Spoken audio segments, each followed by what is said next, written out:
ప్రజా సంక్షేమమే కాంగ్రెస్ ప్రభుత్వ ధ్యేయమని నారాయణఖేడ్ ఎమ్మెల్యే పట్ల సంజీవరెడ్డి అన్నారు. శనివారం పెద్దశంకరంపేట మండల కేంద్రంలోని కోలపల్లి, మాడుశెట్టిపల్లి, పెద్దశంకరంపేటలోని పలు వీధులలో సీసీ రోడ్ల నిర్మాణాలకు, పలు అభివృద్ధి పనులకు శంకుస్థాపన చేశారు.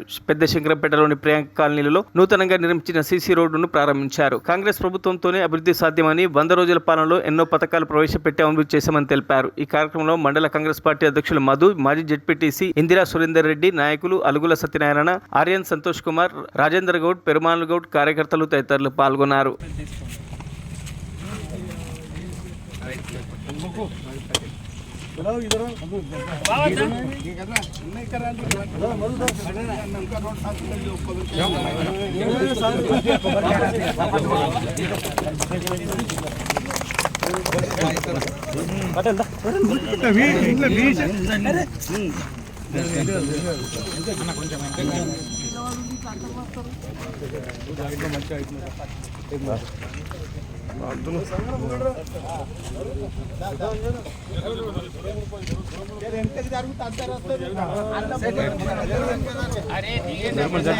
మరిన్ని అప్డేట్స్ కోసం మా ఛానల్ని సబ్స్క్రైబ్ చేయండి.